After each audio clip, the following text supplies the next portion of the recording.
malam hari ini. Progress.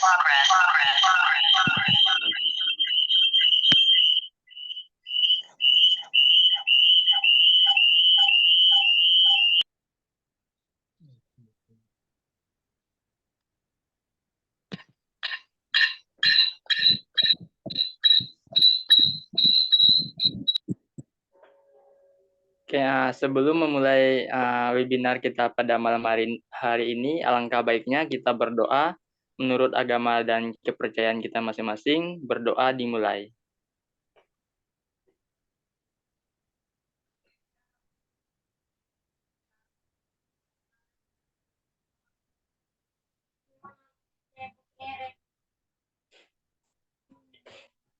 Berdoa selesai.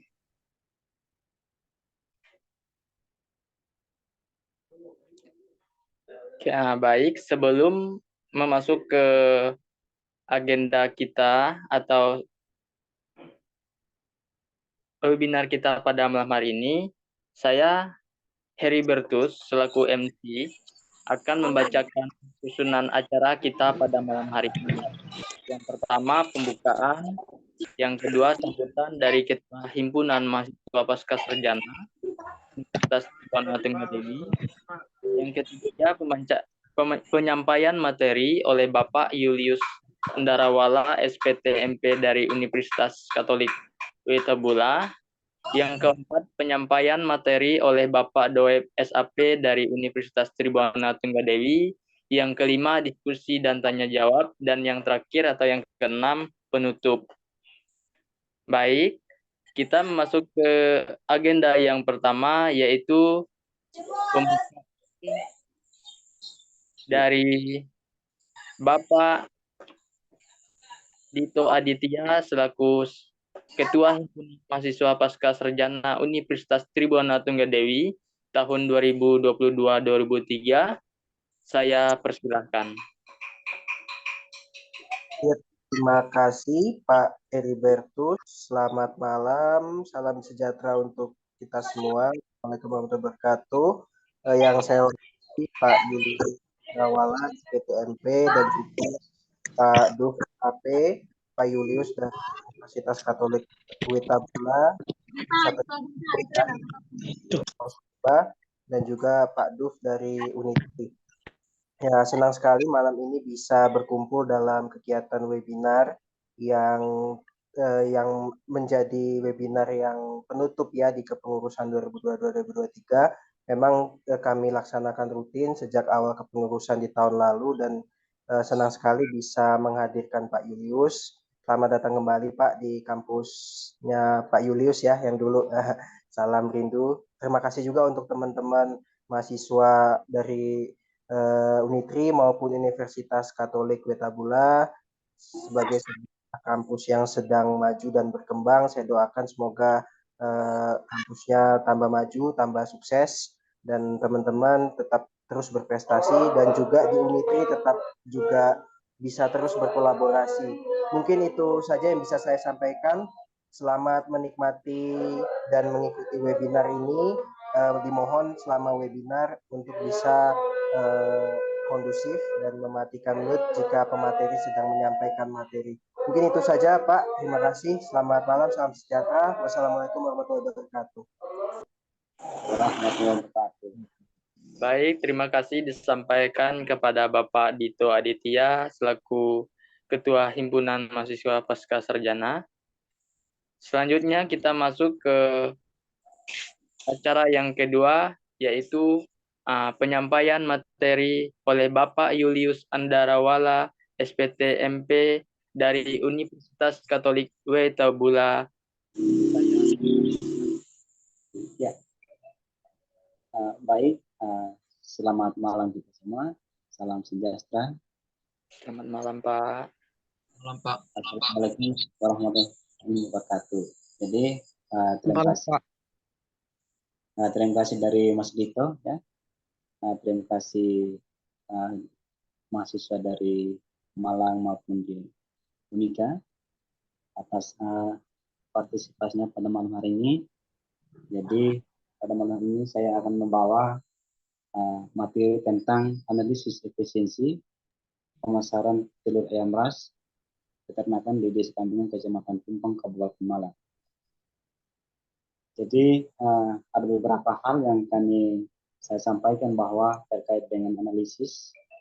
Yang pertama itu adalah kita bagaimana cara menganalisis tentang pemasaran atau marketing sehingga kita bisa menunjang terkait dengan pemasaran telur dari konsumen, produsen maupun di masyarakat sekitar itu.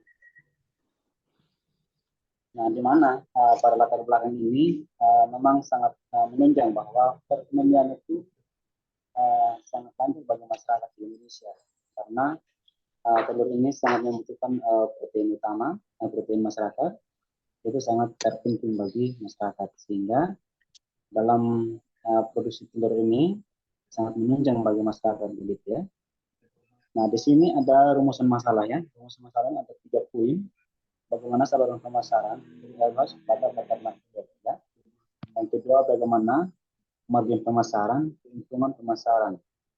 Nah yang ketiga adalah tingkat analisis efisiensi. Nah di sini ada tingkat masing-masing rumusan masalah itu yang dicantumkan pada saat itu. Nah, dengan tujuannya adalah efisiensi. Halo, bisa?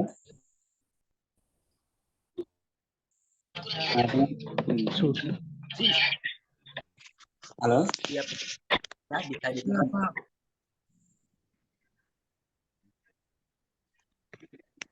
Ya.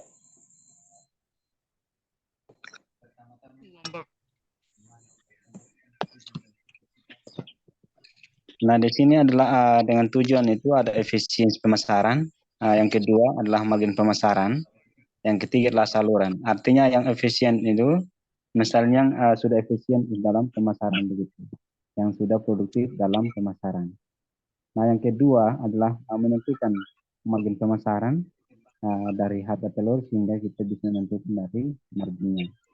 Nah, saluran ini adalah ada beberapa persaluran, yaitu dari produsen sampai di konsumen akhir.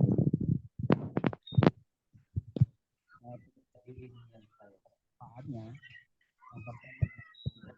sebagai pedoman ya. Ada sini adalah dalam kerangka pikir ya, kita juga dalam pengajian waktu.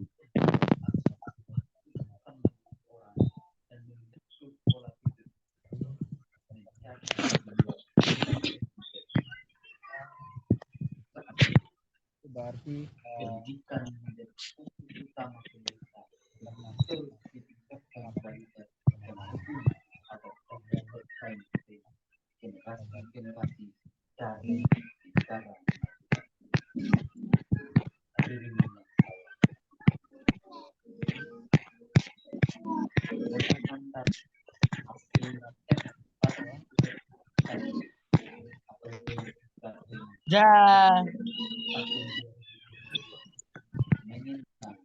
minat pelajar dan sekolah di Kabupaten dan hasilnya tercatat Mohon izin Bapak Julius, suaranya tidak kedengaran.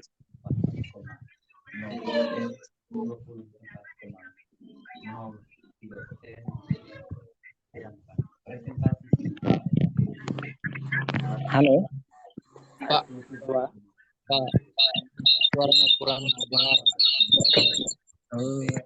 Mungkin jaringan Pak. Ya, baik Pak. Mohon izin kepada peserta lainnya supaya di-off-kan mic-nya ya. Iya, betul ya. Iya, Pak. Baik. Bisa lanjut ya? Bisa, Pak. Bisa, Pak. Baik, saya lanjut ya. Terkait dengan tadi dari konsumen akhir adalah analisis efisiensi ya. Analisis itu dasarnya menganalisis dari harga yang mulai dari pengepul, pengecer sampai pada konsumen akhir. Itu yang dianalisis nanti. Nah, di sini ada analisis kita untuk menentukan harganya, Yang pertama saluran pemasaran, yang kedua adalah margin pemasaran, yang ketiga adalah set harganya. Next, Pak. Halo? Halo Pak, Lanjut, Pak. Ya, kedengaran Pak. Lanjut. Ya, kedengaran. Lanjut, Pak.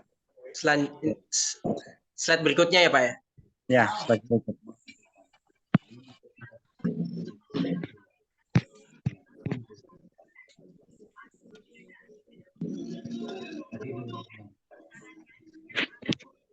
Nah, di sini adalah dari hipotesis ya.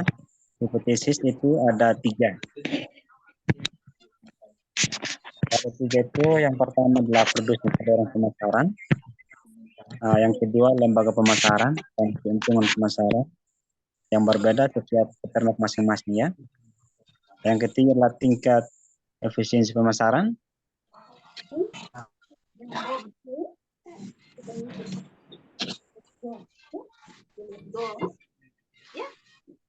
Yang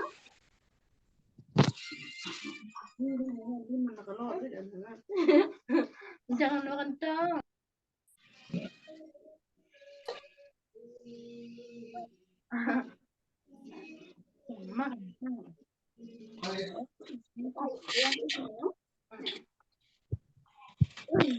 Halo? Bisa dengar kami? Bisa Bapak. Enggak apa-apa Pak. Bisa, Pak. bisa Pak. Enggak apa-apa. Semangat Pak. Ya. Sepertinya jaring kita di sini lagi error ya. Iya, tidak membaik Pak. Error sekali jaringan Bapak. Iya.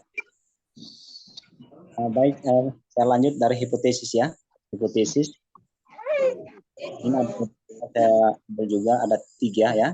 Yang pertama produsen saluran pemasaran, terus pada peternak. Yang mana pada produsen ini adalah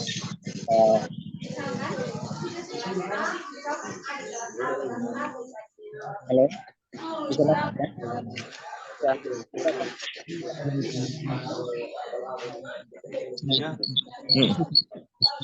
Mungkin dari ada mahasiswa di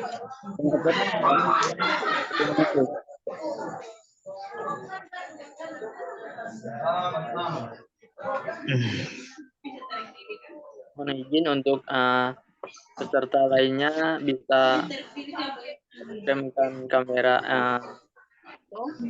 ya. bisukan suaranya ya. Yang Iya. peserta bisukan suara dulu.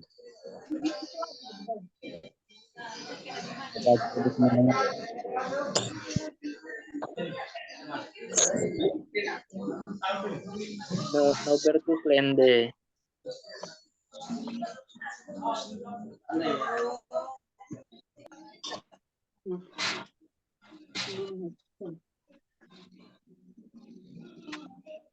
Ya, dilanjut Pak.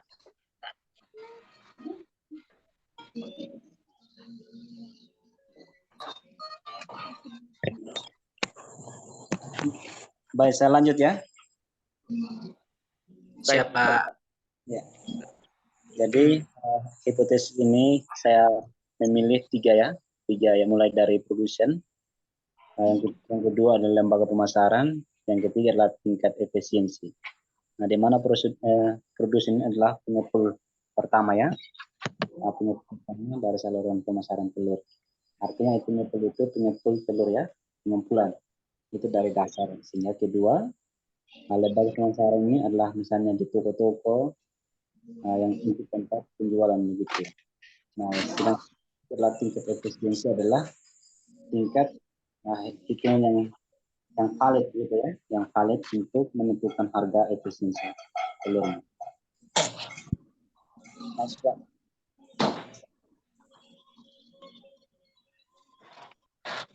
Nah, di sini adalah metode ya, metode penelitian waktu itu. Nah, yang dimana pada metode penelitian ini di peternakan pertandingan Kecamatan Tumpang, Kabupaten Malang ya. Nah, dari tahun 2001 sampai tahun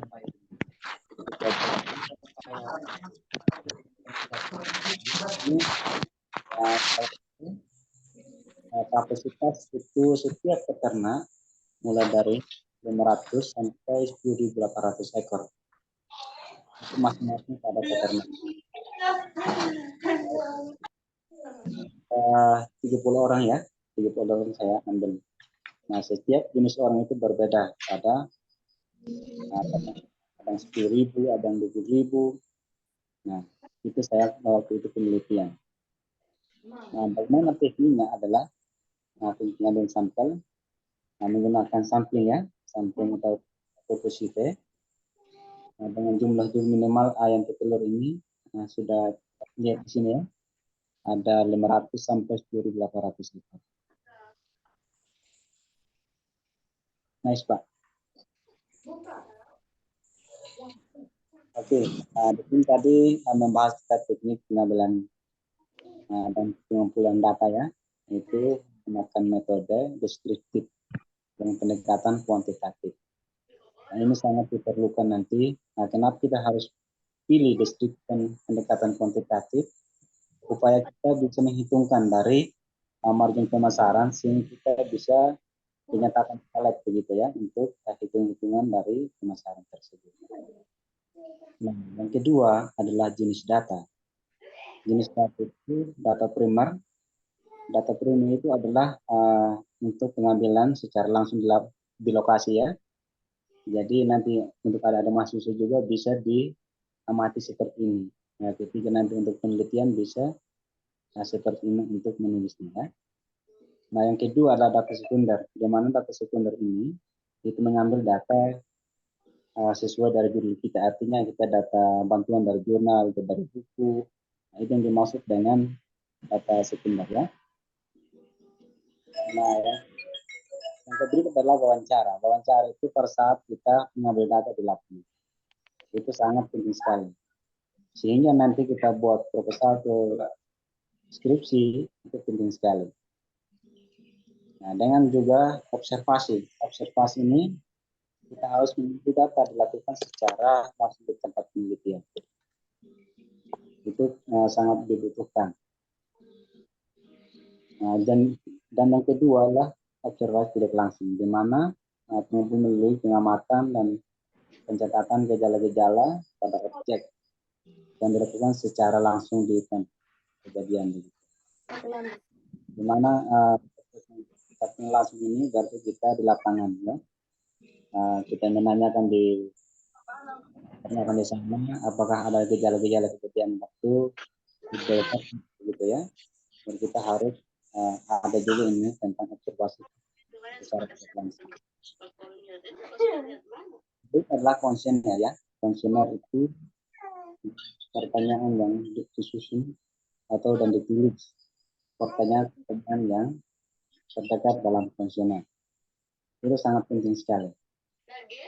Kalau kita tanpa kuesioner nanti itu bagaimana cara isi data kan begitu. Jadi kita harus. Nah, dan yang kedua adalah studi pustaka. Ini sangat penting. Studi pustaka itu untuk kita mendukung dalam judul kita, mulai dari judul tesis, disertasi maupun skripsi. Itu harus sangat mendukung dengan judul kita. Makanya kita harus ada studi pustaka.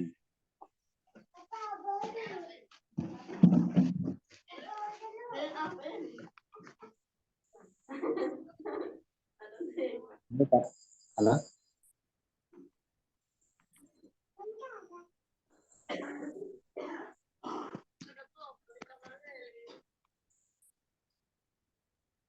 Lanjut Pak.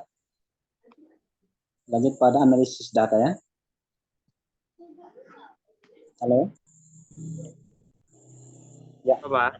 Ya. Analisis data ya. Di sini kita menentukan analisis data ya. Analisis data itu deskriptif untuk analisis saluran pemasaran. Yang kedua, analisis kuantitatif untuk mengetahui margin pemasaran, share harga, serta efisiensi pemasaran yang diterima peternak. Metode analisis margin pemasaran ya. Nah, ini yang ditemukan dari dengan rumusnya yang ditemukan oleh Sudiono 2004 ya. Nah, ada rumus ini dengan keterangannya. MP itu margin pemasaran, MK harga tingkat konsumen, HP harga tingkat produsen. Nah, ini 3 langkah yang kita perlu kita lakukan di lapangan. Nah, yang ketiga adalah untuk menghitung margin tiap lembaga pemasaran dan saluran pemasaran digunakan rumus Astan dan tahun 2015 berikut ya. Menghitungnya pemasaran dibagi per kilogram ya, menggunakan rumus PC dibagi JT. Artinya ini sudah ada punya rumusnya dengan keterangan sudah jelas ya. Biaya pemasaran, terus PC total biaya pemasaran, JT adalah jumlah kilo per butir. Nah, itu yang sangat kita dilengkapi. Jangan sampai nanti kita membuat analysis data tidak dilengkapi, ya bahaya nanti bagaimana cara menghitungkan untuk data-data saat penelitian gitu. Nice Pak.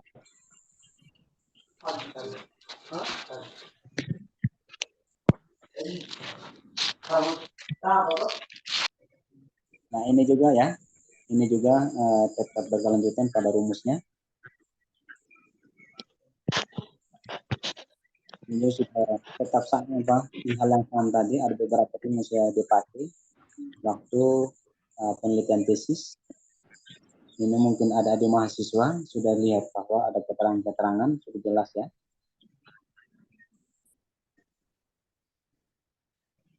Nice Pak.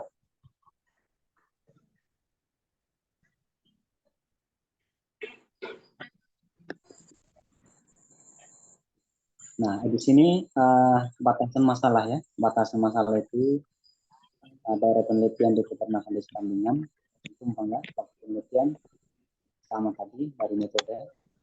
Nah di sini juga kita divisi operasional ya. Divisi operasional itu sangat penting sekali.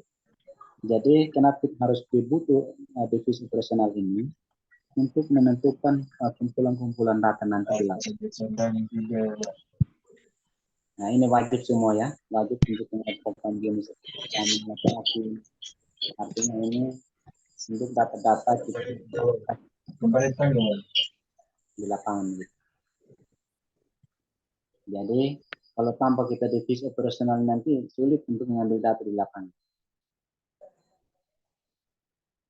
Jadi itu saya ambil ada 14 ya, 14. Nah ini titik-titik materi waktu saya ambil di lapangan. Next Pak.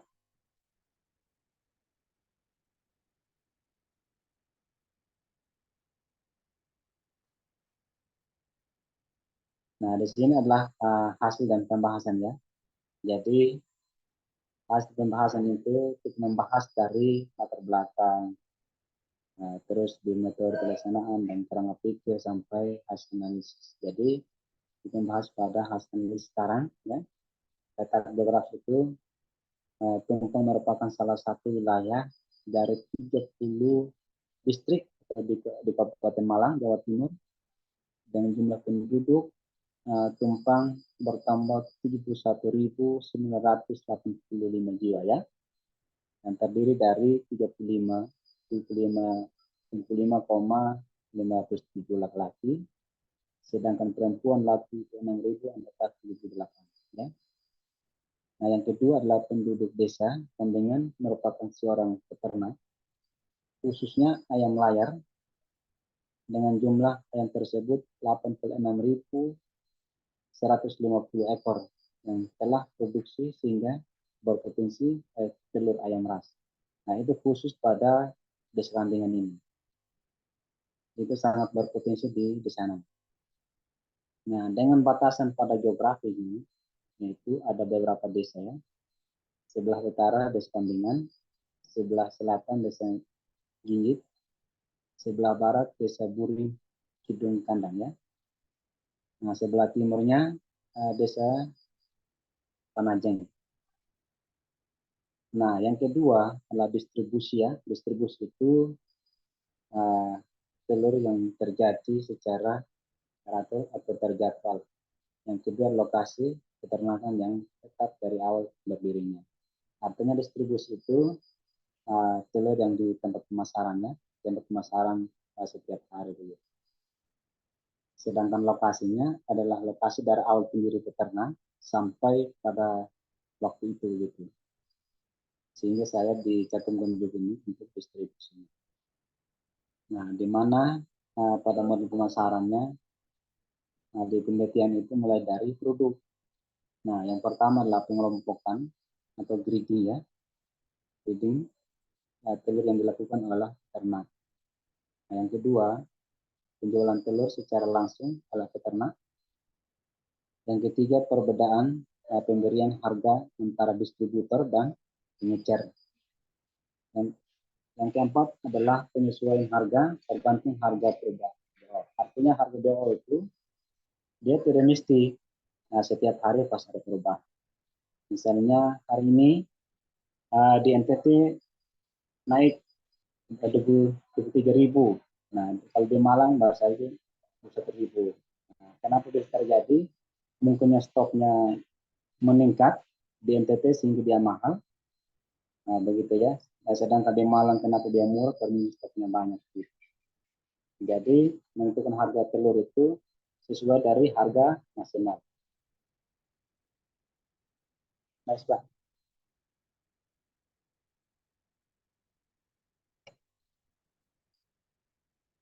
Nah, di sini juga ada beberapa ya, harga yang menentu. Yang pertama itu harga telur yang ditawarkan sesuai dari kualitas. Nah, ini penting sekali ya. Jadi harga yang berkualitas itu telurnya harus bagus. Nah, kalau tidak bagus dan nanti bagaimana untuk masyarakat ini? Nah, yang kedua adalah penentukan harga telur yang ditentukan melalui dari kesepakatan dengan peternak. Artinya kesepakatan itu, misalnya harga telur itu harus disepakat dengan produsen gitu. Nah, di sini hasil penelitian waktu itu jumlah orangnya itu ada 30 orang totalnya. Sedangkan persentasenya 80% untuk laki-laki, sedangkan perempuannya 20%. Kenapa bisa begitu perbedaannya? Karena lebih banyak laki-laki sehingga dia bisa mencapai 80%. Jadi lebih kecil untuk perempuan sehingga dia bisa mendapatkan 20%. Jadi totalnya itu adalah 100% ya. Nah, sama juga pada data responden yang berusia ya, yang berusia itu 29 tahun. Nah, itu mulai dari 29 tahun itu sampai 1 tahun ada 12 orang. Sampai 1 tahun itu ada 18 orang, jadi 70 orang. Sama hal juga untuk presentasinya. Ya. Nah, yang berikut adalah bagaimana. Ini kan hasilnya. Hasil yang menentukan bahwa usia 9 tahun itu tidak berperan menjadi usaha responden, sedangkan mayoritas responden adalah berusia 4 tahun. Nah, ini ada punya hasil penentuan ya.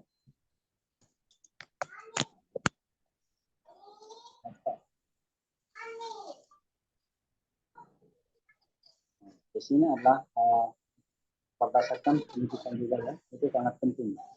Kalau kita tambah pendidikan juga sulit nanti untuk cara peliharaan ayam, cara mendidik pemeliharaan ayam gitu ya. Jadi kita sangat mendasari untuk pendidikan. Jadi pendidikan ini mulai dari SD, SMP, SMA, S1 ya. SD itu 15 orang, SMP itu 9 orang, SMA 5 orang, sedangkan S1 1 orang. Presentasi itu ada 50, 19,7% sampai 3,1%. Bisa tuh, dan ini gimana? Nah, ini hasil di atas menunjukkan bahwa dari latar belakang responden dalam konteks pendidikan, mayoritas adalah berpendidikan SD sebesar 20%.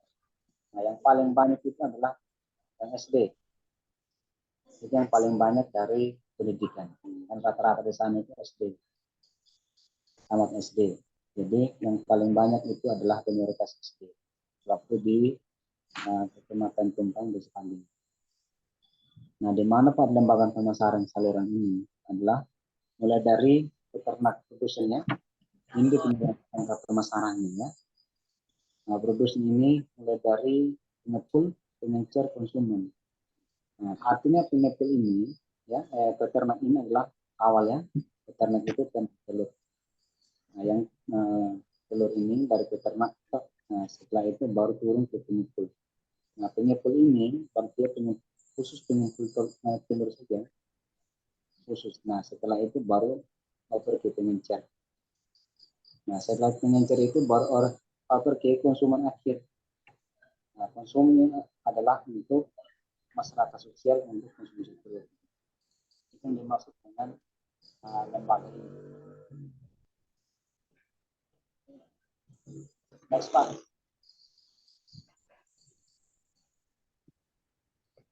Nah, di sini adalah saluran pemasarannya.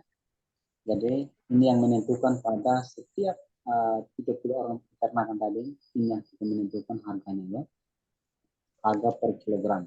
Jadi margin pemasaran saluran ini pada tabel 4 yaitu lembaga pemasarannya mulai dari saluran pemasaran 1 ya.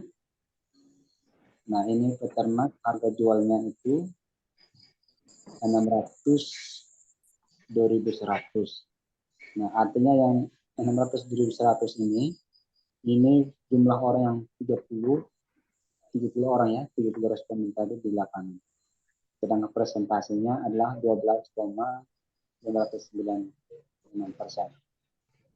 Ini ada pengepul harga beli, harga jualnya dengan margin penentuannya. Sama juga pengencer ya, pengencer sama, konsumen akhir sama. Hanya berbeda harganya, beda tipis saja. Nah, saluran pemasaran terdiri dari peternak, pengepul, pengencer, dan konsumen. Total marginnya sebesar 113.900 per kilogram. Nah, itu ya per kilogramnya setiap masing-masing pengepul. Nah, sebesar 49.900 per kilogram dengan pengencer sebesar 64.000 kilogram pada saluran memiliki margin dari jumlah besar karena melalui dua lembaga, yaitu peternak penjual telur, pengepul ke pengencer, lalu ke konsumen akhir. Nah, konsumen akhir itu untuk masyarakat yang konsumsi telur akhir ya, begitu. Next Pak.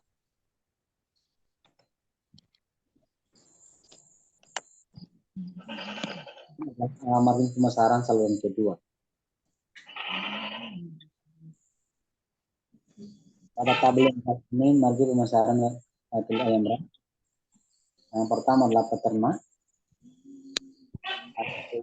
600 sama ya. Kita langsung saja pada ketentuan hasil ya. Nah, ketentuan hasil ini margin pemasaran, hasil pemasaran dapat dilihat bahwa saluran pemasaran terdiri dari peternak, pengepul, konsumen dengan total margin pemasarannya adalah 49.900 per kilogram. Itu dari 30 responden tadi. Nah, yang ketiga pada pemasaran itu harga pengencer, konsumen, ya, dengan presentasinya sudah ada di sini. Nah, hasilnya menunjukkan bahwa saluran pemasaran terdiri dari pengencer langsung menjual ke konsumen akhir. Pada saluran ini tidak memiliki margin karena pengencer langsung menjual kepada konsumen akhir. Nah, begitu ya. Di saluran ketiga ini dia tidak punya menjual karena dia nilai hanya nilai akhir saja untuk konsumen.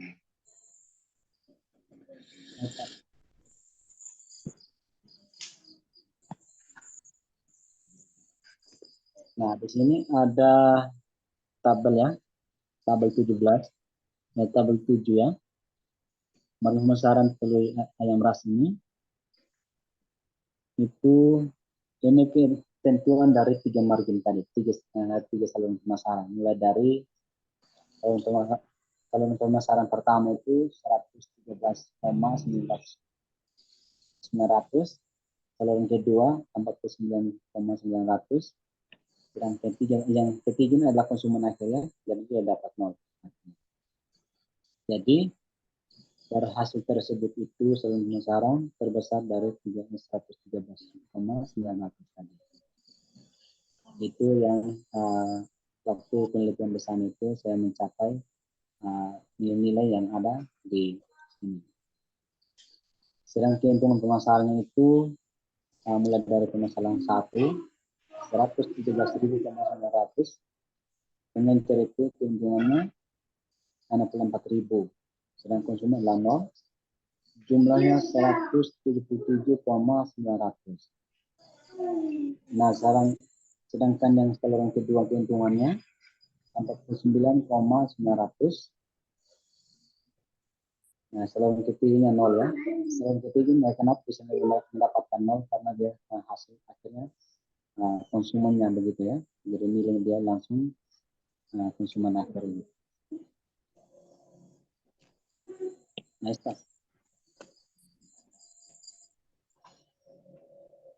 nah, ini yang set pada setiap peternak ya. Jadi yang saya jumlahkan itu dari setiap 30 peternak itu ada 600,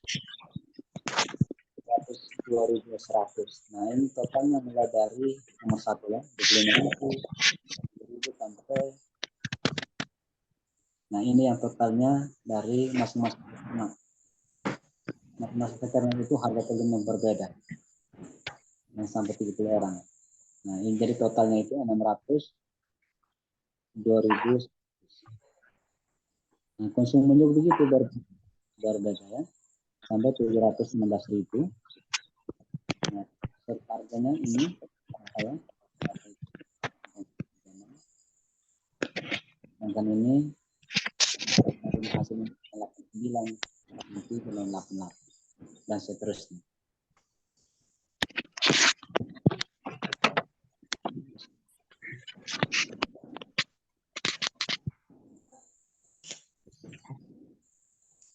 Nah, selain harga juga itu ada tingkat efisien ya, tingkat efisien pemasaran pada tahun 2010.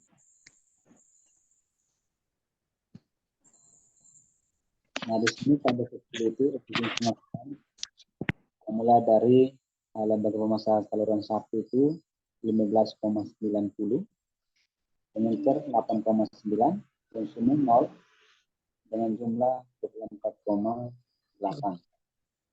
Saluran kedua 6,9, yang total juga ya 6,9. Saluran ketiga 0. Jadi ketentuan untuk efisiensi yang peternak adalah dia tidak efisiensi. Yang pengencer lakukan efisiensi, konsumen adalah efisien. Artinya kenapa bisa efisien itu karena bisa terus akhir sudah menghasilkan nilai yang baik gitu. Sedangkan yang peternak sapi itu belum efisien.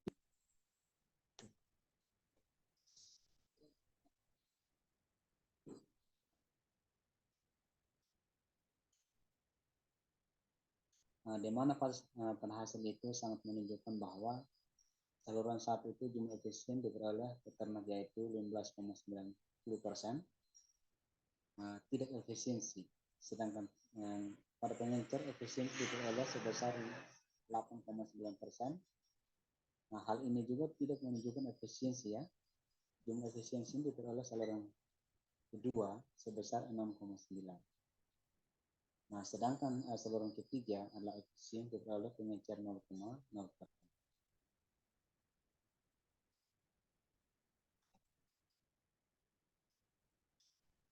Nah, ini yang tingkat efisien ya untuk penampungan tadi.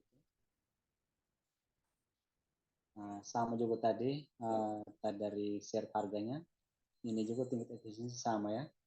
Nah, mulai dari setiap peternak itu berbeda harganya. Nah, ini tingkat efisiensi pemasaran pada peternak. Nah, ini 25 sampai 21.000. itu setiap peternak berbeda harga. Nah, efisiensi ini bisa mendapatkan hasil begini, hasil persennya. Next, Pak.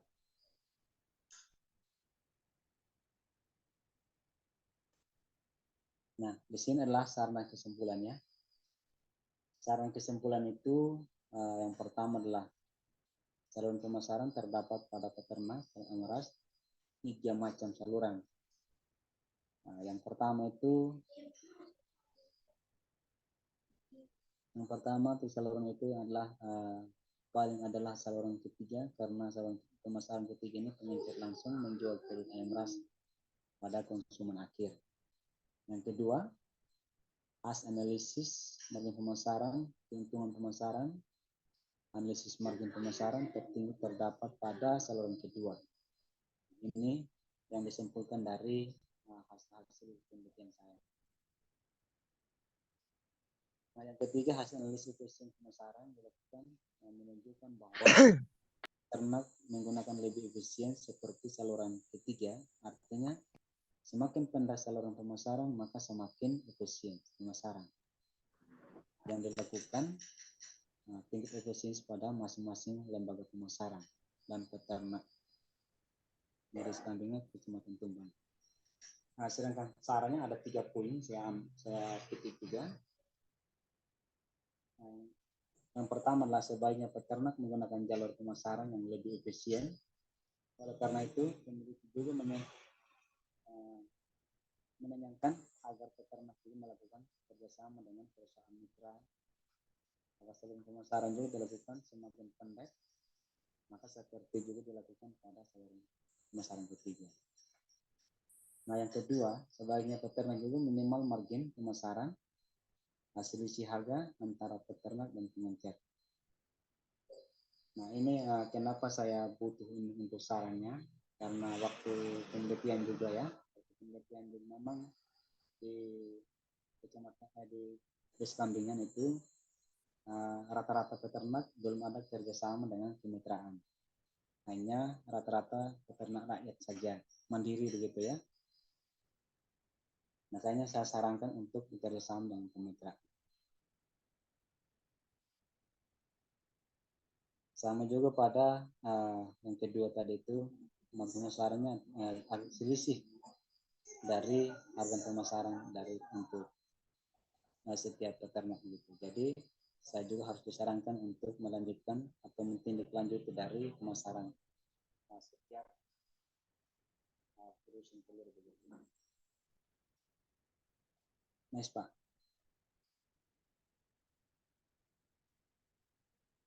Sekian dan terima kasih.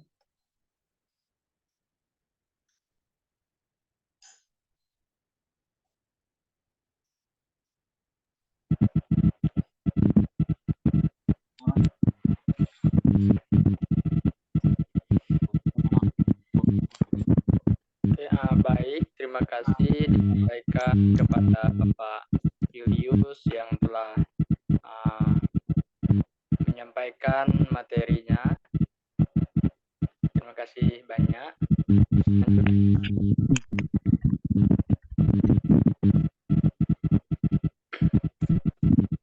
Penyampaian materi yang kedua dari Bapak Doep SAP, mahasiswa S2 Administrasi Publik Unitri, dengan mengangkat topik implementasi kebijakan SDGs dalam penuntasan kemiskinan di Desa Sungai Kunyit Hulu, Kabupaten Mempawah, Kalimantan Barat. Waktu dan tempat saya persilahkan kepada Bapak.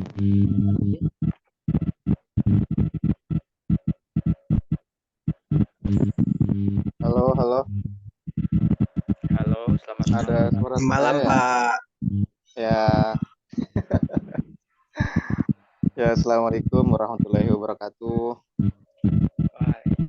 Waalaikumsalam. Malam. Ya. Selamat malam semuanya. Semoga tetap dalam lindungan Allah, dalam suasana yang sehat.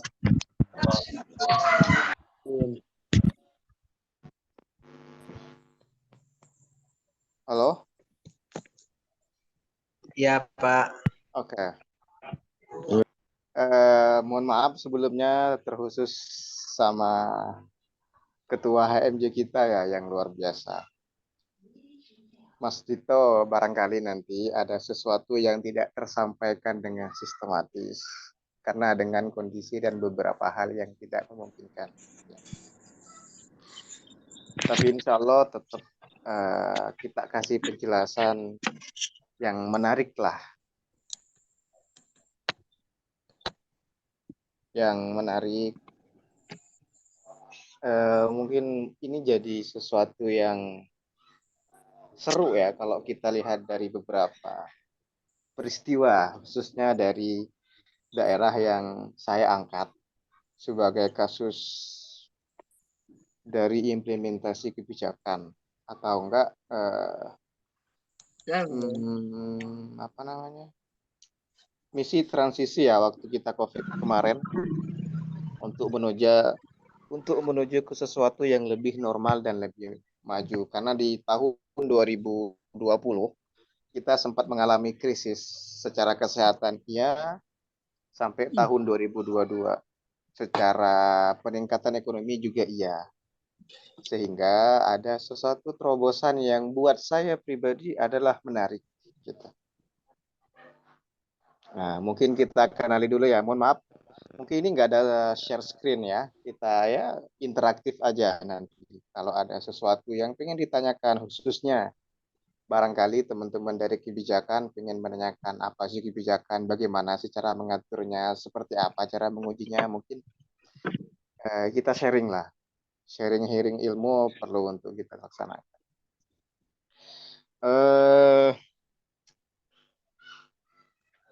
Kebijakan ya. Jadi kebijakan itu ada banyak sekali beberapa ahli yang termasuk dari beberapa dosen kita yang mempunyai buku. Kalau S1 insya Allah kalau yang alumni S1 kebijakan tahu Pak Dodi, Pak Rohman, salah satu dosen yang bagi saya adalah di dunia kebijakan cukup mumpuni lah sehingga beberapa bukunya kita adopsi sebagai bentuk referensi karena cukup menarik kalau kita baca dan telaah. Maka kebijakan itu bagi mereka adalah sesuatu yang dilaksanakan pemerintah atau sesuatu yang diucapkan pemerintah itu adalah kebijakan. Secara sederhananya begitu. Tapi kalau secara luasnya adalah rangkaian kebijakan yang dilaksanakan pemerintah mempunyai tujuan dan rencana tertentu. Itu kebijakan. Artinya ada isu-isu yang menarik yang memerlukan kebijakan sebagai bentuk proses pemecahan masalah. Bagaimana cara pelaksanaan dan penanganannya, entah efektif atau efisienkah dalam proses penyelesaian hot isunya. Nah, di situ pemerintah memerlukan kebijakan untuk memecahkan masalah. Dalam tema yang saya angkat adalah bagian dari resolusi pemerintah ya untuk dari tahun 2020 sampai ke tahun 2030. Terutama adalah itu partisipasi global termasuk negara Indonesia yang juga mengikuti bahkan dijadikan kebijakan untuk kemajuan bangsanya. Jadi kebijakan itu penting ya di Indonesia, penting untuk apalagi masa-masa transisi dari krisis menuju yang lebih normal. Secara teori begitu. Mungkin tadi banyak hal ya disampaikan oleh pemateri sebelumnya. Insya Allah kalau secara teori dalam proses penelitian saya kira tidak diragukan lagi, apalagi udah pernah mengalami terjun penelitian langsung. Mungkin kurang lebih begitu. Tapi saya akan menjelaskan beberapa hal yang menarik, yang lebih ke intinya. Gitu. Jadi dalam fokus yang saya ambil ya, dari beberapa tema, atau enggak dari tema yang diambil ini, saya fokusnya lebih ke implementasi kebijakannya. Bagaimana sih pemerintah desa yang langsung berkoordinasi dengan pemerintah daerah, cara menangani, cara mentransisikan sebelumnya kepada tahun-tahun yang akan datang, terutama untuk menyelamatkan ya, menghidupkan kembali ekonomi yang mati, membangkitkan lagi masyarakat yang masa itu tertekan dengan kondisi ekonomi maupun secara kesehatan. Nah, Sungai Kunyit Hulu itu adalah satu wilayah ya. Mungkin kalau di Malang kita bahasakan seperti daerah-daerah Malang Selatan. Secara kemajuan minim, tapi tidak tertinggal. Secara kemajuan minim, artinya masih ada orang-orang yang kurang mampu. Dalam tanda kutip, mereka mencari hari ini makan, ya hari ini habis. Di sana tuh begitu sebagian orang. Sehingga dengan kebijakan pemerintah, khususnya di pemerintah desa tertinggal ya, itu ada kebijakan yang dibuat untuk menangani hal itu. Itu di kebijakan nomor 20 nomor tahun 2020 tentang penggunaan dana desa dalam mengoptimalisasikan SDG Sustainable Development Goals sebagai pembangunan berkelanjutan. Nah, itu juga ada pembangunan berkelanjutan. Mungkin sebelumnya di administrasi ada anak-anak pembangunan, mungkin nanti kita bisa diskusi sebagai bentuk memajukan bangsa ya, karena kebijakan yang diangkat ini adalah sebagian dari nawacitanya Jokowi, presiden kita, bagaimana negara itu membangun dari desa khususnya.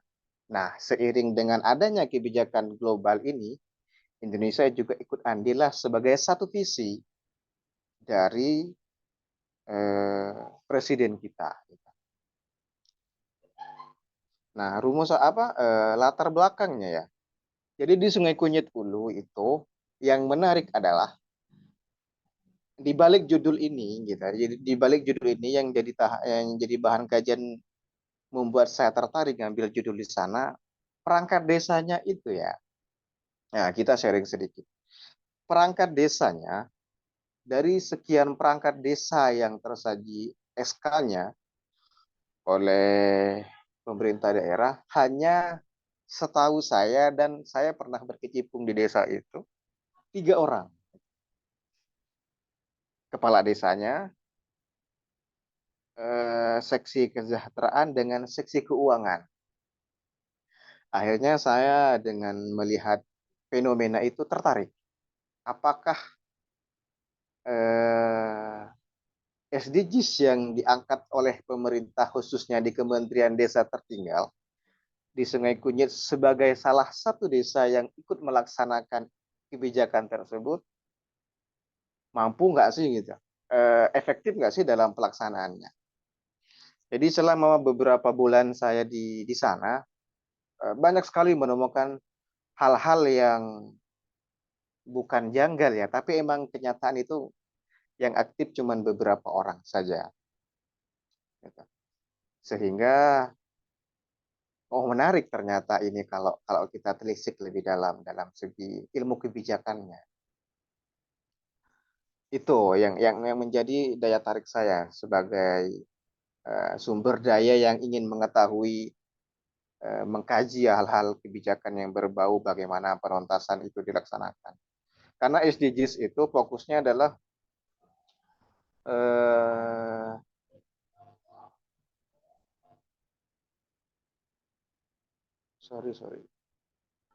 SDGs sendiri itu kalau dilihat dari beberapa kebijakan yang diadopsi oleh pemerintah desa, mereka memfokuskan pada mengakhiri kemiskinan, mengurangi kesenjangan, dan melindungi lingkungan. Di Indonesia itu ya ada beberapa daerah khususnya yang ada di Kabupaten Mempawah, Kalimantan Barat, Sungai Kunyit, secara potensi lingkungan mungkin kurang baik. Artinya apa? Ada banyak perusahaan yang limbahnya kurang terorganisir dengan baik, cara pembuangannya dengan ya akhirnya menjadi masalah sosial juga gitu. Tapi yang lebih menonjol dalam penilaian ini bukan ya bukan bukan kesenjangan atau enggak lingkungannya, tapi di pengurangan kemiskinannya. Bahkan di Sungai Kunyit itu juga dari beberapa periode pemerintahan desa, ada beberapa kebijakan sebelum SDGs ini ada. Jadi orang yang miskin itu, mereka nggak semua dapat. Dari yang miskin itu ada beberapa orang yang dapat, bahkan tahulah orang-orang desa itu kalau udah tidak sesuai dengan apa yang diharapkan, ya salah semua pemerintah. Akhirnya lahirlah kebijakan-kebijakan ini.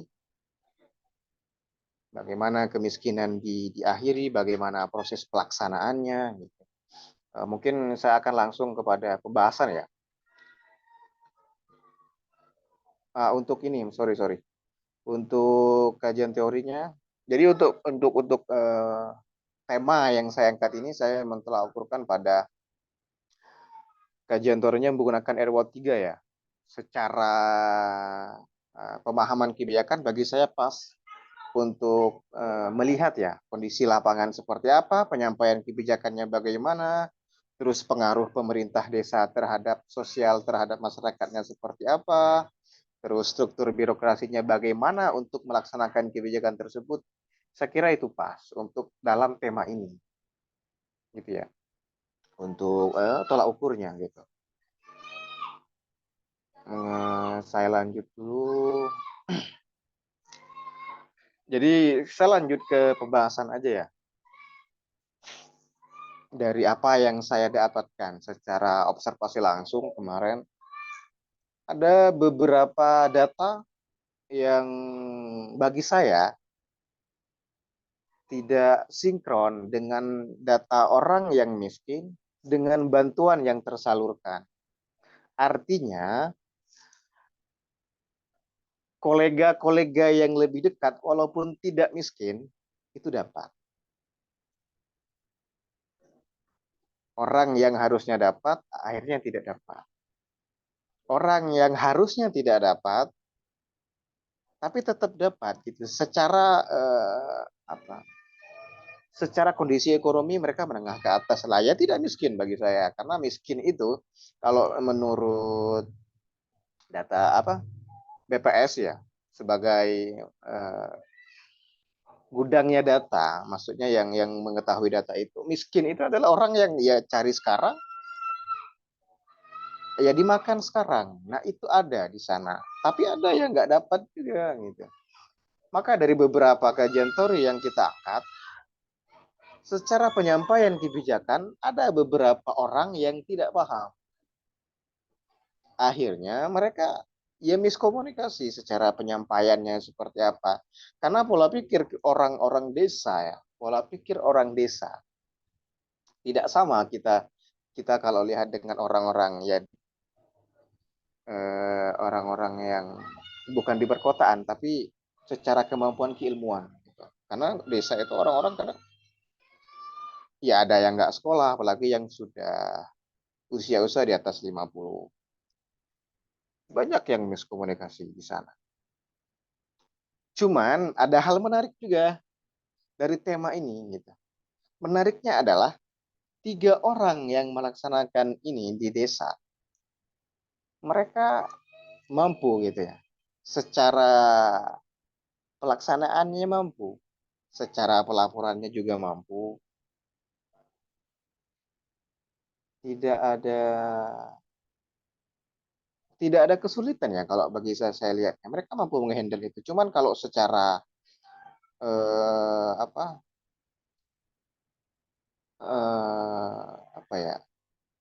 secara tugas dan fungsinya, tupoksinya, ya ada sebagian yang tidak melaksanakan itu, bahkan cuma datang ke desa ya sebagai bentuk formalitas lah, pemerintah desa tanda tangan atau enggak absen pulang. Nah itu jadi soal.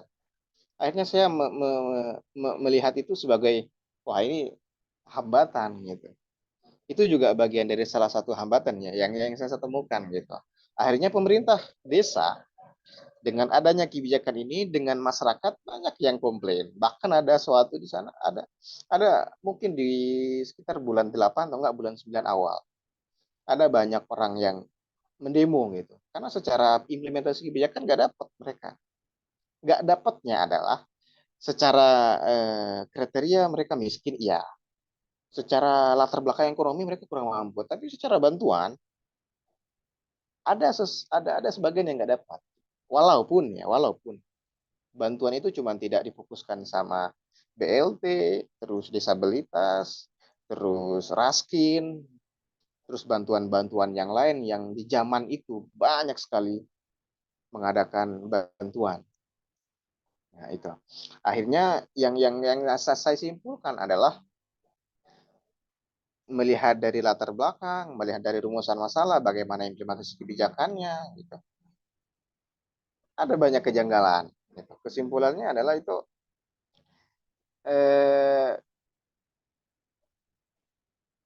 bagaimana hal-hal itu dilaksanakan tidak tersampaikan sama masyarakat khususnya yang ada di Desa Sungai Kunyit Hulu. Terus secara kajian tadi, secara latar belakang teori tadi juga nggak tersampaikan, bahkan birokrasinya juga ya kita bilang sebagai bentuk malpraktek lah segitu ya. Istilahnya begitu, cuman ya kita nggak menampakkan itu di sana. Ada banyak sekali kejanggalan di sana. Akhirnya kita memberi saran sebagai bentuk resolusi. Kita tahu ini jadi persoalan, akhirnya kita kasih saran bahwasannya desa itu sebagai motor untuk kemajuan bangsa, khususnya di daerah tertinggal, khususnya di daerah-daerah pedesaan, adalah tangan kanannya dari pemerintah sebagai bentuk penyaluran, baik dalam tahap bantuan kah, atau tahap bagaimana dia menyampaikan aspirasinya, sehingga masyarakat yang merasa pengen diperhatikan tuh dia merasa ada, oh ternyata saya punya masyarakat, ternyata saya punya pemerintah yang peka gitu. Secara garis ekonomi mereka paham, secara garis kebijakan mereka mampu. Akhirnya kita mensarankan itu. Yang kedua adalah pemerintah khususnya ya di internalnya harus lebih ya minimal sadar dengan tupoksinya karena mereka dilantik gitu. Pemerintah desa itu adalah sampai 60 tahun, SK-nya sampai 60 tahun. Artinya masa yang selama itu gitu, kalau tidak dipergunakan sebagaimana mestinya, ya bagi saya mereka makan gaji buta. Artinya apa? Hal-hal yang memang wajib dijalankan, hal-hal yang memang wajib untuk dilaksanakan, mereka tidak laksanakan. Karena kebijakan itu, makanya di Indonesia itu ada banyak sekali kebijakan yang tidak tepat sasaran. Ya karena tangan kanan dari kebijakan itu sebagai implementatornya mereka nggak paham. Artinya nggak paham kalau dalam pemerintah desa ini tujuannya kemana, ini tujuannya buat apa. Banyak sekali hal-hal kayak gitu. Secara pengetahuan mereka mungkin tidak bodoh gitu. Cuman secara praktek mereka lebih ke benefit dulu gitu. Nah itu di sana begitu. Akhirnya banyak kejadian. Karena di Kabupaten Mampau itu kebetulan saya pernah juga di wilayah SDGs ini untuk pengembangan data, saya pernah di dalamnya pernah mengelola, termasuk yang waktu itu ikut melaksanakan tahun 2020 sampai 21 itu ikut melaksanakan, memberiakan, bahkan ikut seminarnya. Oh ternyata SDGs itu begini gitu. Tapi secara praktek jauh gitu. Jauh dari kata yang seharusnya dilaksanakan. Itu di sana begitu yang kita lihat. Akhirnya banyak orang-orang yang ngeluh, kok desa begini, kok desa pilih kasih. Artinya secara evaluasi kebijakan kurang maksimal, kurang tepat sasaran lah bagi saya, gitu ya. Sehingga hal itu juga di sana kebetulan pas kita angkat judul ini, kita angkat tema ini, mereka jadi bahan pertimbangan, gitu, artinya. Jadi bahan pertimbangan. Oh ternyata iya, ini yang menjadi salah satu benalu yang membuat kebijakan-kebijakan di Indonesia, khususnya di daerah Sungai Kunyit Hulu Kabupaten Mempawah ini yang tidak efektif ya, tidak terlalu tepat sasaran. Walaupun sebagian ada, tapi lebih tepatnya mereka kurang kena gitu.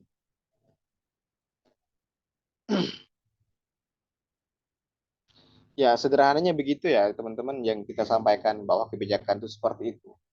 Artinya hot isunya dapat, bagaimana untuk menyusun agenda setting untuk menilai apakah ini layak dijadikan kebijakan itu. Sehingga orang-orang yang tergabung dalam kebijakan publik tersebut ya orang-orang yang paham kondisi eh, di lapangan seperti apa. Barangkali itu ya yang perlu saya sampaikan terkait dengan kebijakan yang ya, tema yang saya angkat. Kalau nanti teman-teman pengen sharing, pengen ya kita diskusi, silakan, kita interaktif aja. Ya mungkin hanya itu ya, Bapak Moderator, terima kasih. Selebihnya saya serahkan ke moderator.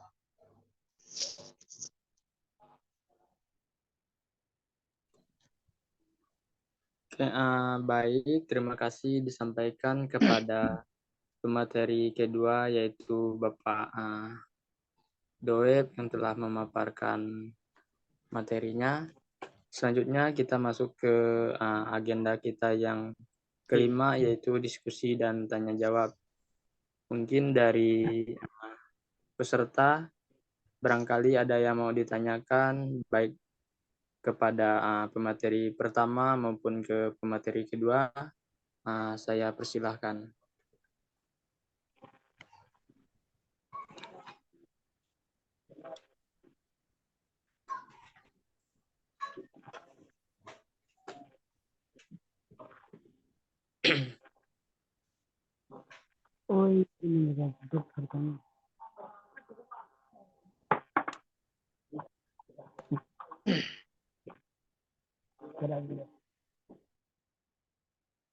Gimana Pak Ketua HMJ? Wah, kayaknya menarik. Ya, kita nunggu yang lain dulu. Barangkali ada yang mau tanya, Pak. Gimana, Pak? Sudah membaik ya? Mas, iya lumayan, tapi ya masih lemes, masih cenut-cenut. Kemarin juga saya kena flu ini. Sama. Mungkin teman-teman dari Katolik Guatabula mau bertanya. Pak Julius mungkin? Pak Julius udah keluar ya?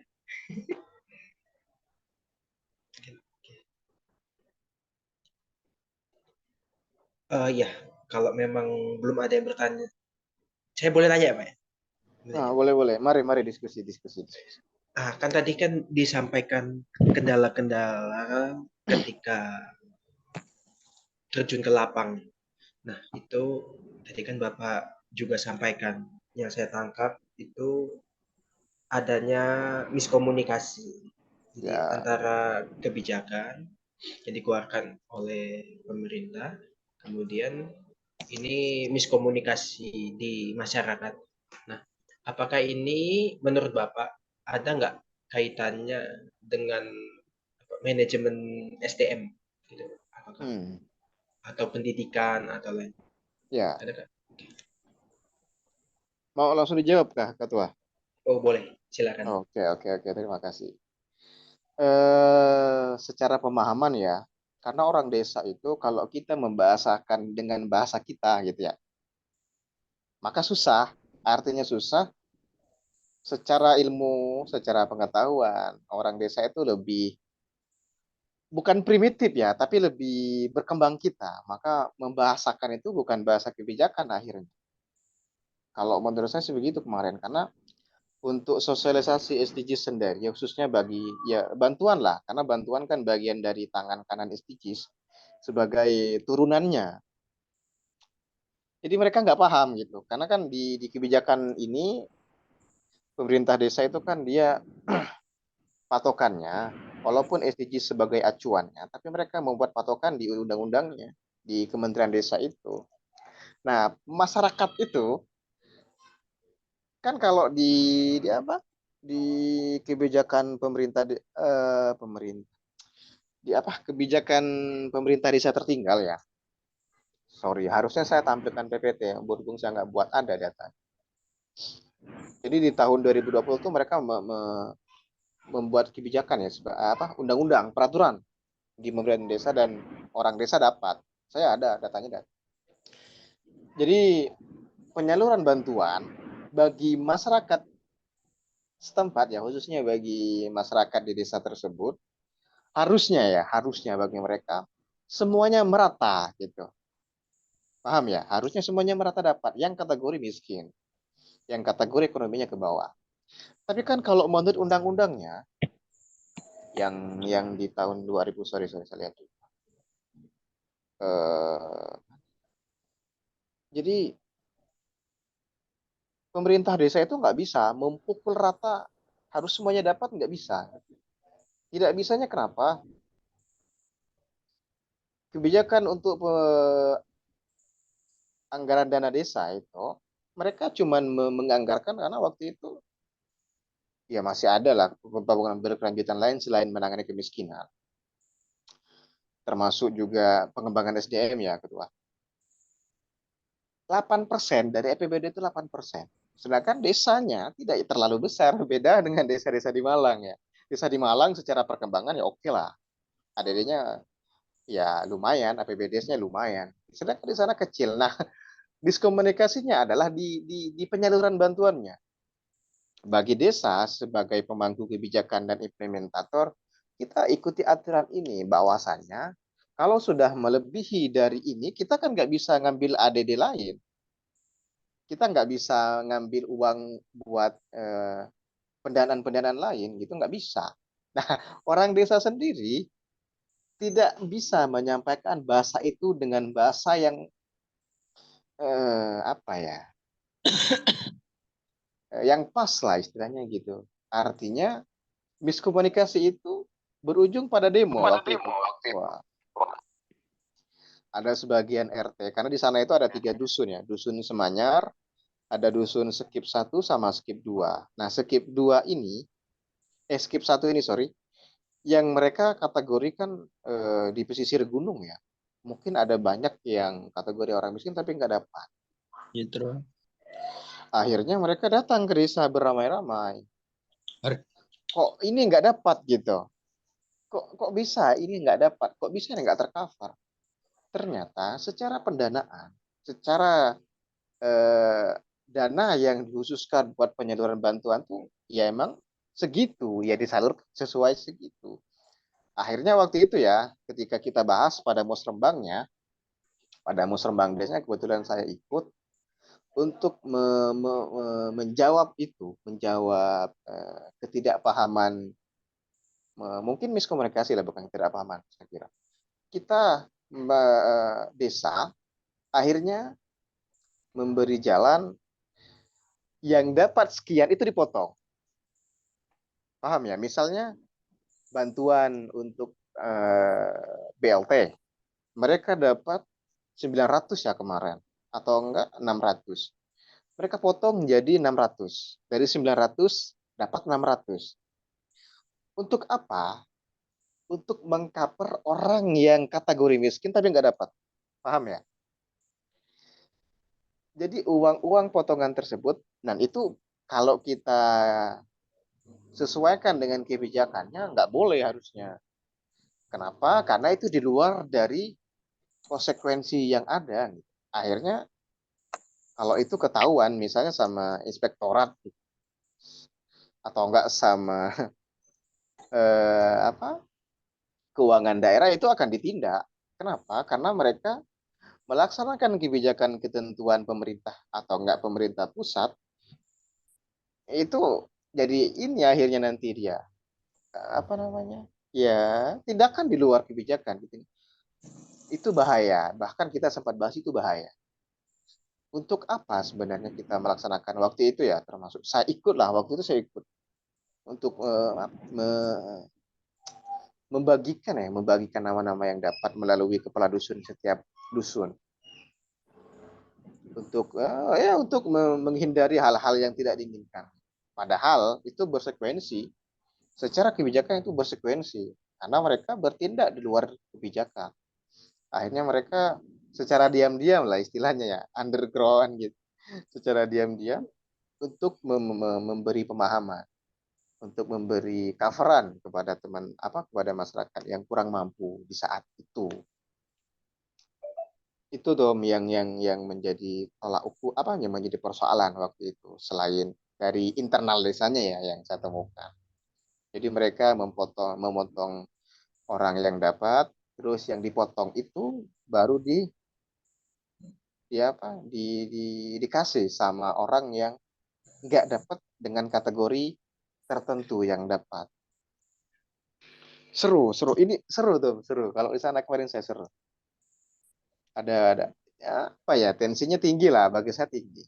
Karena tahulah desa ya, dengan anggaran banyak, kerjaan kan maunya, karena secara pemantauan bagi saya desa itu secara evaluasi, apalagi yang bukan triwulan ya evaluasinya.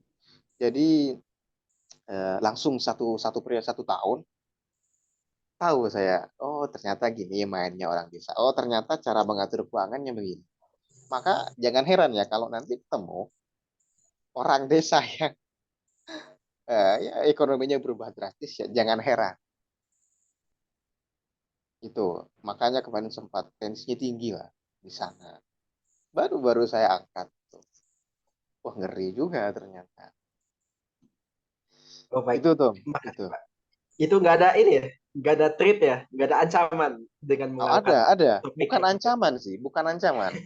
Kalau itu bukan trigger ya, tapi lebih ke kamu bakal tinggal di sini, istilahnya begitu ya, ancaman lah, cuman dibahasa dengan halus aja. Ya, mereka lebih kurang apa ya, kayak kurang respect lah kita mengangkat judul ini. Ya mungkin dengan beberapa kejanggalan yang saya temukan. Miris, karena waktu itu ada dari Bapeda keuangan desa, keuangan daerah itu terjun ke sana. Jadi ada satu kaur keuangan yang hampir semua dari personalia kasih atau enggak seksi yang ada di desa, satu orang yang melaporkan. Bayangin coba. Artinya gini, waktu itu, oh ini yang gimana pelaporannya Pak? Tanya ke Pak Jalal, itu namanya Jalaluddin. Oh tanya ke Pak Jalal, sampai sama orang desanya, asesor itu, ditanya loh, kok sama Pak Jalal semua? Akhirnya, akhirnya kita diaudit. Ya untungnya secara pelaporan keuangan tuh normal, cuman secara tupoksi ya gagal, bagi saya sih gagal. Itu karena kan kita tahu lah kondisi di sana, bagaimana retorika bahasa yang dibangun, ya ya saling gesek lah. Nah tema ini ketika saya angkat, bahkan dari satu kasih yang bersangkutan tuh bukan tidak mengizinkan, tapi agak berat aja. Kok bisa kamu mengangkat tema ini? Ya gitu, karena hal-hal yang melatar belakangnya saya mengangkat ini ya termasuk itu. Kok bisa? BUMDes di sana, BUMDes nggak ada tuh. Jadi bukan bukan orang bukan orang di luar desa malah yang ngelola, malah orang desa sendiri yang ngelola. Gimana kita nggak timbul kejanggalan? Kok gini cara pengaturannya? Sedangkan kalau dilihat dari beberapa kebijakan yang adanya, ya seharusnya ada orang tertentu di luar orang desa. Nah di sana tuh begitu. Nah mungkin itu. Silakan kita interaktif aja. Oh, baik. Mungkin yang lain, Pak Julius, mungkin ada yang mau bertanya. Pak Yulis gimana? Kemarin mengalami ini sesuatu yang kurang menyenangkan kayak. Udah baik dari kakinya, kondisi kaki. Kondisinya sangat baik Pak. Gitu. Syukur. Masih semangat Pak Yulis ini alumni MMP Pak. Oh, oke. Pada tantangan umur masih semangat ya. Masih semangat. Sekarang beliau dosen. Sip. Sip, sip. Memang harus begitu. Cuman gini, mungkin gini ya, saya mungkin agak tertarik dengan materi tadi, Ya, dengan harga-harga telur, dengan harga ya sebagainya disampaikan itu ya untuk ya. Pak pemateri pertama. Mungkin bisa sharing ya. Boleh, Pak. Di Indonesia itu kan tidak ada patokan harga nasional. Secara konkret tidak ada. Cuman disampaikan dengan bahasa, oh harga telur segini. Kan gitu. Harga bawang segini. Ya, intinya harga-harga sembako. Beda dengan Malaysia ya. Walaupun secara sistem pemerintahan beda, saya kira kalau terkait dengan harga lebih efektif Malaysia bagi saya, Bapak. Di Malaysia itu apa namanya? Bahan-bahan pokok sama kayak telur tadi ya, kayak telur, kayak kayak yang lainnya lah berbau tembakau. Ya, secara kemampuan apa lihat saya ya, Bapak sebagai orang pertanian mungkin bisa melihat kebutuhan-kebutuhan itu dengan dalam dunia kebijakan. Saya korelasikan dengan dunia kebijakan. Kira-kira kalau disamakan gini, Pak.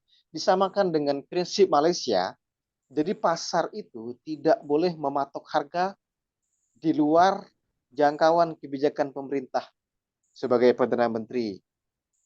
Kira-kira make sense nggak? Kalau misalnya pemerintah Indonesia juga melaksanakan itu. Karena kita tahu ya, di beberapa daerah misalnya, termasuk saya kemarin ke Kalimantan Tengah, ke Kalimantan Selatan, termasuk di daerah saya Kalimantan Barat. Ini termasuk di Jawa, patokan harganya semuanya berbeda. Ketika ke pasar, beda. Ke tengkulak, beda. Gitu ya, yang kita temukan begitu. Bahkan di Kalimantan Tengah itu, ya Bapak, ya, tidak ada telur kiloan. Bayangin coba. Tidak ada telur kiloan. Jadi langsung satu krak. Iya. Nah, kalau melihat itu, make sense nggak? Kira-kira pemerintah membuat kebijakan yang lebih ketat, yang lebih, ya intinya ya terutama mengamankan petani ya. Tidak boleh apa ya? Tidak boleh melebihi harga yang ditentukan oleh pemerintah nasional. Gitu. Kalau kita kan beda gitu. Gimana tanggapannya Pak? Kalau Oke. misalnya pemerintah membuat kebijakan seperti itu. Baik, Pak Dok. Jadi terima kasih. Itu sangat bermanfaat bagi saya juga, bagi kita semua. Nah, terkait dengan harga stok telur tadi itu memang konsumsinya begitu ya. Jadi memang kita lihat dari dasar, artinya dari harga pakan ya. Itu sangat penting sekali. Memang setiap pulau pasti akan berbeda. Tentunya dari Malaysia berbeda, otomatis berbeda. Karena setiap daerah itu pasti berbeda harga pakan. Betul, betul. Harga pakan yang berbeda, maka tentu juga harga telur akan berbeda. Karena opsinya begitu. Jadi Ya, harga pakannya sudah seimbang, ya maka kita ada nilai efisiennya untuk terakhirnya begitu. Nah, bagaimana untuk kebijakan pemerintah? Tapi harus ada melalui dari evaluasi kerjasama dari peternak, yang toko-toko peternak itu ya. Nah, sehingga ada kebijakan. Kalau memang tidak ada kebijakan pemerintah, otomatis akan berbeda harga nasional. Saja itu berbeda. Karena itu harga pakan semakin meningkat. Itu menjadi faktor utama di setiap peternak. Nah, kira-kira seperti itu dari saya, Pak. nanti sepakat ya Bapak, kalau misalnya dibuat semacam Malaysia gitu, kesetaraan harga pangan semuanya tidak boleh melampaui kebijakan nasional.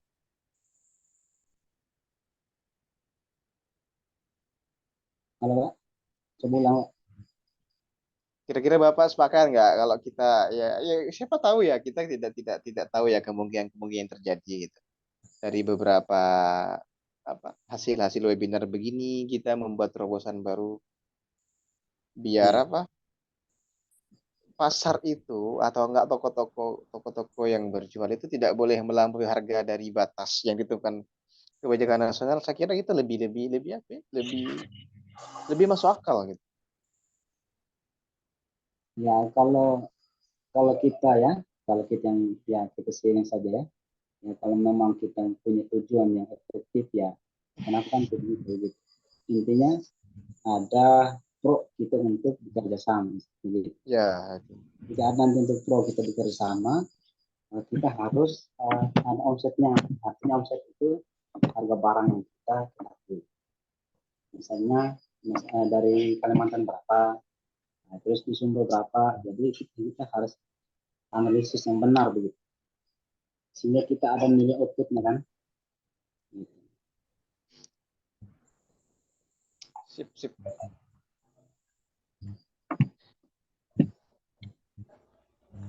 Mungkin ada yang lain, silakan kita diskusi. Kita santai aja selagi masih ada waktu.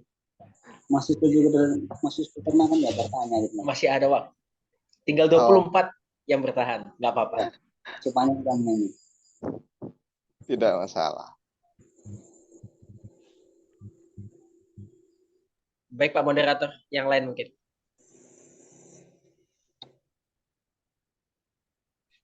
Oke, baik. Mungkin ada dari yang lain mau ditanyakan.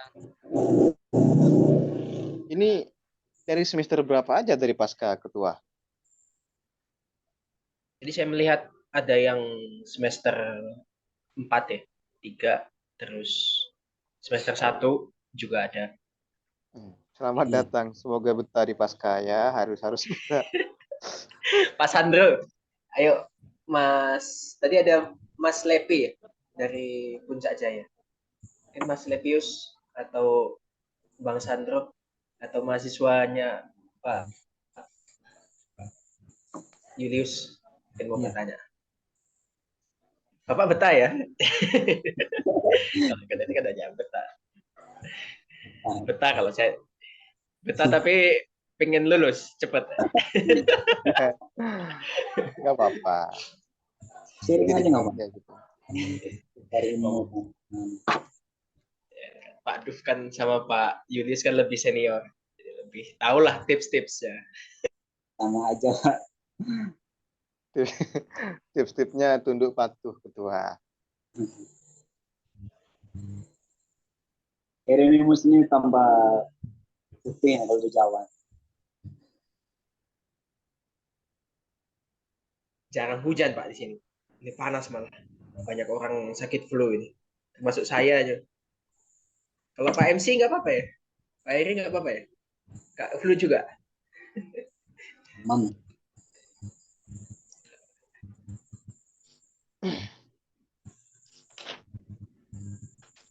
Jadi saya lihat Pak Ansi ya, itu udah keluar. Pak Ansi Berek.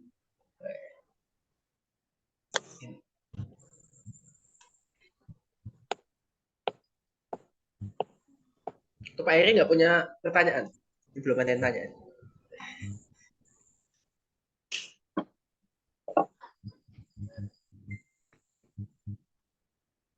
Silakan. Nggak ada Mas, nggak ada pertanyaan.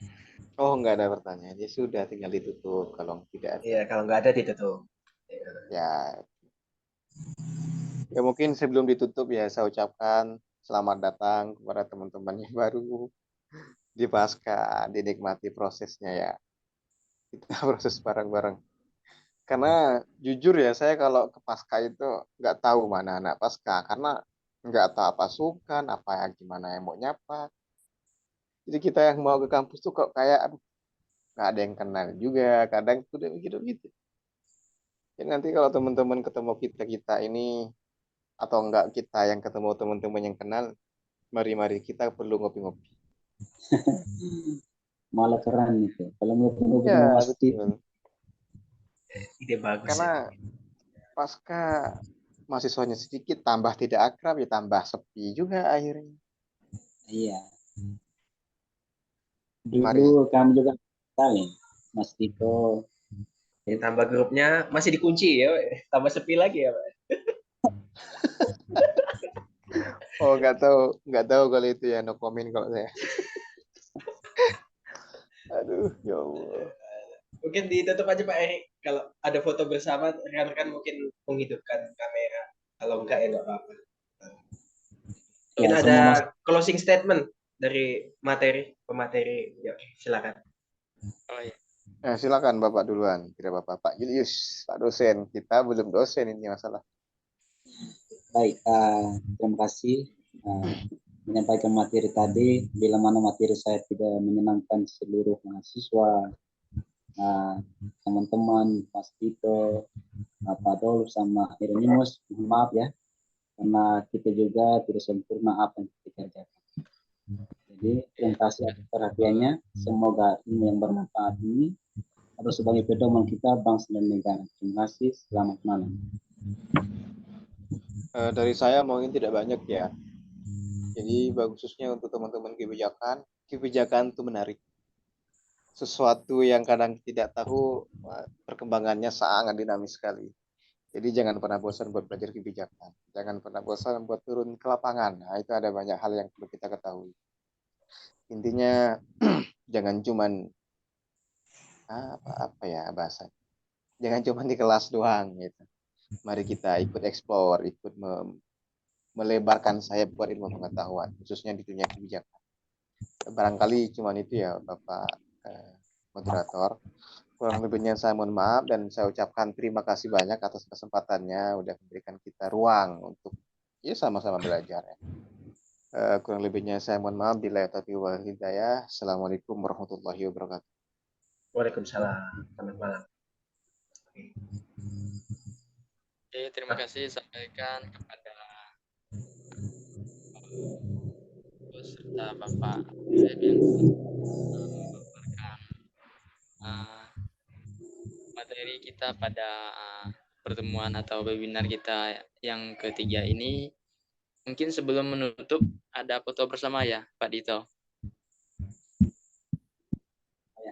Tadi udah tadi. Udah pada sedikit, langsung tutup aja, Pak. Tutup saja. Oke, kita tutup webinar kita pada malam hari ini. Sampai bertemu di webinar selanjutnya atau kegiatan selanjutnya. Terima kasih. Terima kasih Pak Duf, Pak Julius. Terima kasih Pak. Ini sertifikatnya dicetak, nanti dikirim ke alamat masing. Kalau Pak Duf nanti saya temui aja. Oke. Selamat malam Pak. Oke, terima kasih. Selamat malam, selamat istirahat. Salam untuk rekan-rekan di Univ Katolik Wetabula. Oke, terima kasih mahasiswa, rekan-rekan mahasiswa Unitri. Selamat malam. Malam.